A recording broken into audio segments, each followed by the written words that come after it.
Hello YouTube, I'm David Frankal and I'm in Muscat. But what am I doing here? It was January 2018. Things weren't going so well for Baron Frankal in MAG, who were running out of things for him to do, and with Brexit looming and a mounting debt, the company was preparing to shed employees. Meanwhile, in Muscat, Oman, a new alliance was formed between Muscat Airport, Oman Air and the government, known as Oman Aviation, and headhunting for new strategists began. In February 2018, Baron heads off to Oman in secret for his job interview. David is told, oh, it's just a work thing, which is technically not a lie. He brings back some cool little items, plus a fun story about how he saw David Cameron on a plane. In May 2018, Baron is ready to take the next step. In a small deli in Alderley Edge, he breaks the news to David and Noam. The next weekend, in total radio silence, the Frankal family head off to see the place. Almost nobody back home knows they're there. After a long weekend of mostly acting like tourists, but also looking at houses and schools, a decision seems to be reached. In June, the news becomes public, and in July, as Baron flies off to Muscat, the news is announced on YouTube. The Frankal family would then meet up on a regular basis, sometimes in Manchester, once in Dubai, once in Istanbul, and, in December, here in Muscat. And that's why I'm here, and what a hell of a year it's been. Welcome to the David Frankal Show 2018 Muscat edition.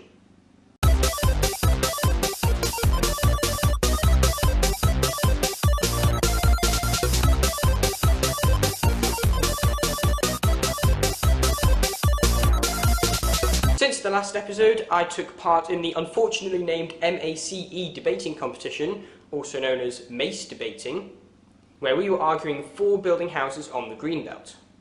Now, if you'd asked me this question about a year ago, I would have probably said I was against it, but after having done the research, which was quite interesting actually, I think I would now argue for it. We didn't actually get to choose which debate we took part in or which side we took, which led to a very funny situation with one of the other debates, which was, should the sale and consumption of meat be banned, where you had two vegetarians arguing against two non-vegetarians, but the two non-vegetarians were arguing that meat should be banned and the two non-vegetarians were arguing against it. We were a bit bamboozled because our opponents, rather than coming up with what we thought the arguments they would use about needing green space and environment, instead decided to put forward a very convincing case for building satellite towns instead of expanding existing urban areas. But they managed to get through and we didn't, so they must have done something right, I suppose. I'm not salty. Then, of course, the biggest thing that has happened since the last episode was my interview at Oxford University earlier this month. Actually, I had two different interviews, one for physical, one for human. I think they went pretty well, but we'll have to wait and see how the interviewers thought it went. The whole 3 days I was there seemed all a bit chaotic. Everything was kind of very last minute. We got there, our timetables were on the big notice board with all the different subjects. There were also history, maths, physics, medicine, and they all had like pages and pages of information with all sorts of different things. And then in the corner there was just geography with one sheet of paper. Oh, and by the way, in case the interviewers decide to Google my name and this is the first thing that they find, you were actually interviewing an identical twin, not me, so... Anyway, I came back from my interview just in time to do my winter mocks. I actually missed one of them, which I had to do later, so I ended up doing 3 different papers separate to everyone else. 1, because I missed it because of my interview, and 2, because my geography tutor sets me different geography papers to everyone else, because I do it outside of school. Which led to a bit of frustration in the exam hall, because I kept coming in and saying, yeah, hi, I've got a different paper to everyone else, can I just sit in the corner? There was one particular mishap where I was doing one of my geography papers at the same time as a totally different group. We're doing a totally different paper, and their paper said an hour and a half, but there was an announcement, a correction read out, actually it's an hour. So I separately tried to inform the exams officer, oh, my paper's an hour 35, so could you just let me know when my time's up, please? But the teacher I spoke to insisted that, no, we've just corrected it as an hour, and then crossed out the 35 minutes on the front of my paper, even though it was a totally different paper to everyone else. Anyway, after having survived the winter mocks and visiting the Christmas markets, I've now come here to Oman. We flew in on Etihad this time via Abu Dhabi because it was cheaper than the direct flight, and I got to ride my first ever 787 Dreamliner, and I must say I'm a fan. We've mainly been sleeping here in my dad's flat in the Wave, Al Mouj, but when we first arrived here we decided to head out on a road trip east, destination Ras Al Jin's Turtle Reserve, where we saw some turtles on the beach, including some little baby ones. We also saw some really great beaches, some great views. On Christmas Day we went out to the Nakheel Fort, about an hour out of Muscat. It really brought out this kind of childhood urge in me to explore every little nook and cranny, which I did. And that's just a little smattering of all the exciting stuff we've been up to. I will, of course, release a vlog in like 2 months, knowing me.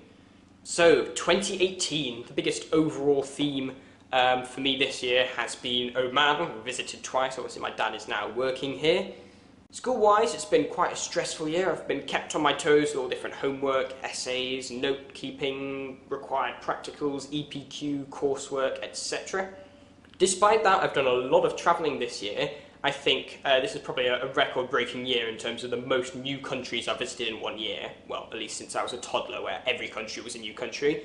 This year, countries I visited that I'd never been to before: Poland, Norway, Oman, United Arab Emirates, and Turkey.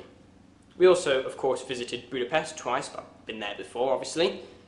And technically we also visited France this year because we came back from last year's Paris holiday on the 1st of January. We also visited London several times this year, as we do. This year I got to ride mail rail for the first time, and I also went on 2 different pro-Remain People's Vote marches, one on the 23rd of June and one on the 20th of October, the latter of which had over 700,000 people on the march. It was huge. I ventured north of Manchester exactly 4 times this year, once to visit Cartmel, once with my cousin Lily, who stayed with us 2 weeks, to go visit Hadrian's Wall, once to go up to Malam Tarn with my geography class to do some soil samples. That was a fun weekend. And once on a Monday night to Morecambe to go watch Michael Portillo's A Life in Two Halves, where I was the youngest person there by a considerable margin. Now, Michael Portillo and I may not agree on most things political, but we do agree that trains are cool and that Chris Grayling should probably have resigned by now.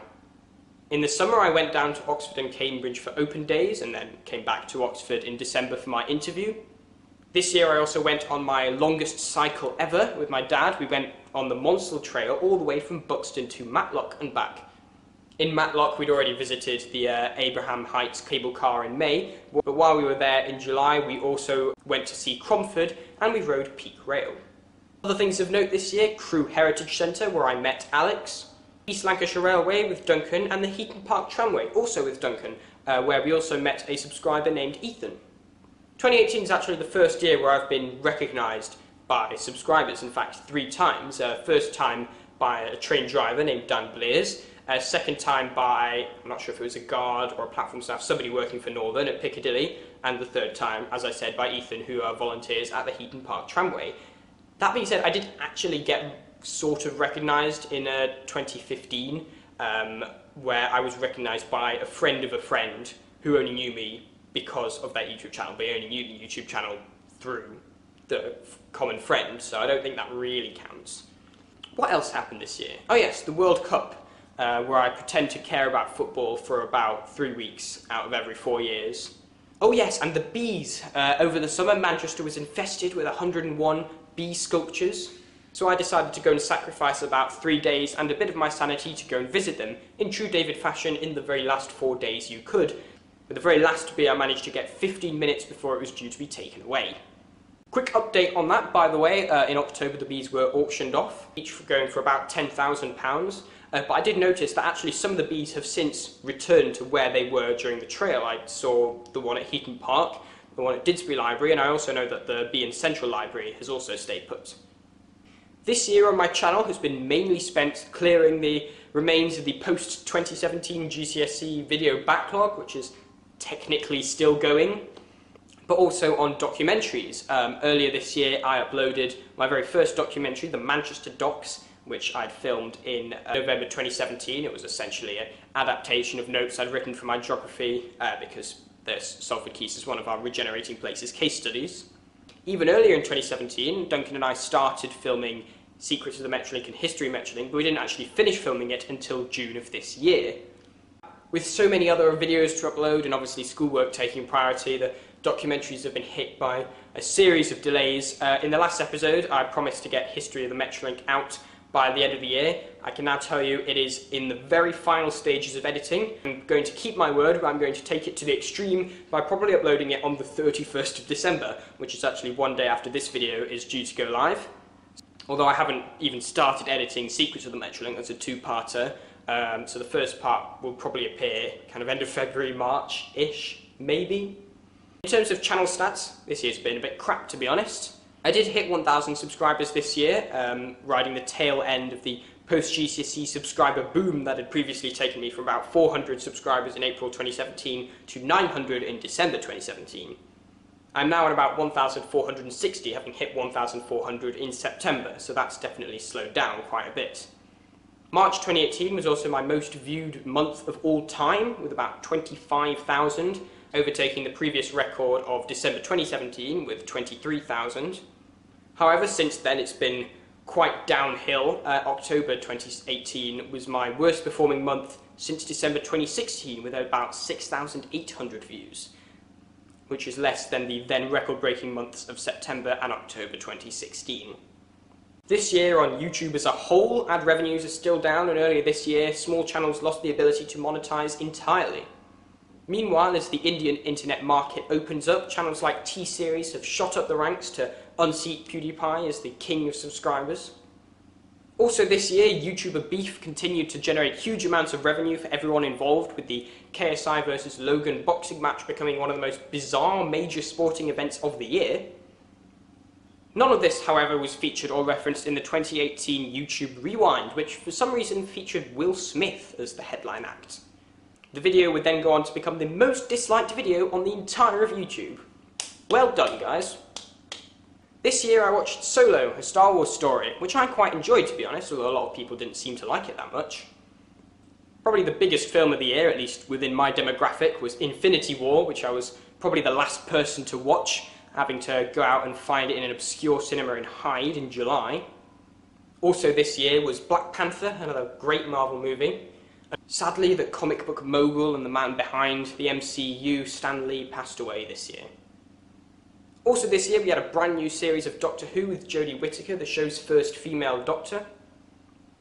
Now, I personally like Jodie's Doctor, but I thought Chibnall's writing was not great. It did seem very much like the show was trying to pander to a wider audience, definitely more of a kind of family audience. The storylines were all very safe. There wasn't really an overall story arc, and the plots felt a bit unsatisfying at times.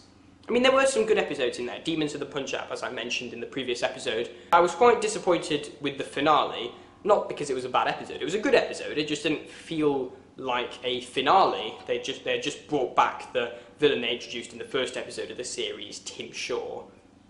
Also there was It Takes You Away, which I think was the first episode to feature a blind actress. I thought that episode was great until the writers decided to randomly introduce a sentient universe manifesting itself in the form of a frog, which was so utterly bizarre that it killed the momentum of the episode entirely. What else happened? Oh god, I've not talked about politics yet, have I? This year saw two major crisis points in British politics. The first in July with Chequers. Theresa May created a deal that everybody hated, causing David Davis and Boris Johnson to resign from Cabinet, at which point the average IQ of Cabinet shot up, although this was somewhat offset when Dominic Raab was announced as David Davis's replacement. Not that any of it really mattered, because Chequers was then promptly shot down by the EU in Salzburg, which came as a shock to about 4 people. Then in November, Theresa May shocked the world by announcing she'd actually managed to cobble together a deal that the EU were happy with. I mean, it's a bad deal, but as we know, any Brexit deal is a bad deal, and yet any bad deal is still better than no deal. The Brexiteers, unsurprisingly, were not happy, and Dominic Raab, having spent a spectacularly long amount of time in his position as Brexit Secretary, promptly resigned. As did Esther McVey and a bunch of junior ministers nobody had ever heard of prior to that. Joe Johnson, the rail minister, had already resigned a couple of weeks earlier. Come December, Theresa May knew full well that her Brexit deal would not pass in Parliament, and so decided to delay the vote, which promptly caused a vote of no confidence in her, although she survived. Look at Graham Brady's face. Despite all this, probably the most memorable thing Theresa May has done this year was dancing, which has produced some high-quality memes. Other embarrassments for the government this year include the Windrush scandal, yep, that was this year, which caused the then Home Secretary Amber Rudd to resign, and of course the May 2018 rail timetabling crisis, which didn't cause Chris Grayling to resign. The crisis was months in the making and was quite foreseeable, although even I didn't predict the level of the chaos that would occur in the first few weeks. It was quite obvious to me and everyone else that, in the long term, the May 2018 timetable would be an unmanageable mess, especially in Manchester. Perhaps the only one potential good bit of press for the rail industry this year, the Elizabeth line, which up until this year had been championed as a major project that was delivered on time and on budget, but it has now been revealed that the project is in fact severely delayed and severely over budget. It was due to open this month. I seem to have noticed a bit of a pattern here where rail bosses seem to be very hesitant to admit that something's going wrong, which creates this public perception that everything's fine, and suddenly everything's gone wrong. How did that happen? The way it happens is because rail bosses tend to cover up things slowly going wrong, be they timetabling delays or overrun construction, until the very last minute, which doesn't really work. Let's hope that next year is a better year for the rail industry. After all, with rail fares going up 3.1%, we should be seeing an improvement, right? This year, Viktor Orbán remained democratically elected Prime Minister of Hungary, proceeding to kick out international universities from the country, pass a law making it illegal to help illegal migrants, and then promptly breaking that law himself by offering asylum to a fugitive Macedonian Prime Minister. F***ing hypocrite. Most recently, he's passed a law allowing employers to demand an extra 400 hours of overtime work per year and allowing the employers to withhold payments for that overtime by 3 years, which has resulted in a number of protests against these slave laws, as they have been branded.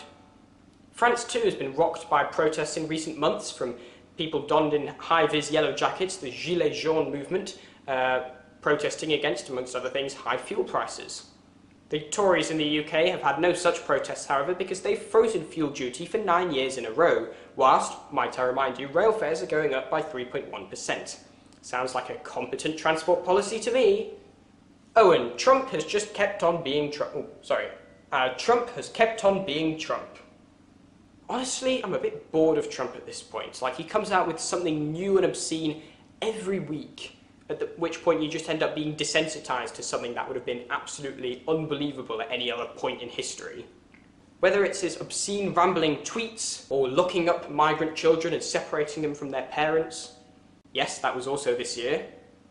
To telling California that the best way to prevent forest fires would be by raking the leaves of the forests like Finland does. Finland, by the way, doesn't do this, because that would be insane. The reason Finland doesn't get the wildfires that California does is because Finland is f***ing cold. And the reason that California's wildfires are becoming more frequent and deadlier, which Trump doesn't really want to admit, is because of climate change. A 70-something-year-old man has the gall to insult a 7-year-old for believing in Santa when he himself still doesn't believe in climate change. Sounds right to me. And every week it seems like Mueller is just days away from catching Trump and locking him up, and then we end up locking up some random lawyer who nobody cares about. Come on, Mueller, at this rate, by the time you actually catch him, he'll have served 2 terms in the presidency. That is, of course, assuming that he wins in 2020, which I rather pessimistically think is inevitable at this point, but I really hope I'm wrong. This year we had 2 instances of tyrannical governments trying to / succeeding in murdering enemies on foreign soil. Earlier this year we had the Russian attempt to murder the Skripals, 2 former spies living in Salisbury. And then we had Saudi Arabia succeeding in killing journalist Khashoggi in Istanbul a day after we left. In the case of the Salisbury plot, there was this very bizarre and rather amusing interview where the 2 suspects claimed to be tourists who've come all the way from Russia to see the world-famous Salisbury Cathedral with its 123-metre tall spire and the oldest working clock in the UK, or something like that, I don't know. I'm sure Salisbury Cathedral has done pretty well out of all this. I'm sure they've gotten a few extra tourists this year, as has the Museum of Rural English Life, who officially have the best account on Twitter. All publicity is good publicity, I guess. Speaking of all publicity being good publicity, Elon Musk has continued to be a jackass this year. Whether it's turning up to a cave rescue in Thailand that's already going fine, or calling one of the Thai cave rescuers a pedophile, or just inventing brand new transport innovations that nobody wants, like a underground guided busway for Tesla cars. And of course, this year, 2018, was the centenary of the end of the First World War. So that's pretty much 2018 in a nutshell. Next year, in terms of this YouTube channel, is going to be roughly divided in two. The first half will probably be quite quiet as I prepare for my A-levels. The second half should hopefully have lots of new and exciting content, as I will be on my gap year, which means I can actually dedicate more time to YouTube than I've obviously been able to whilst in sixth form. Anyway, next episode of Train News will be out next Sunday, which is the 7th of January. But that's all to come. See you next year, thank you for watching, and please subscribe.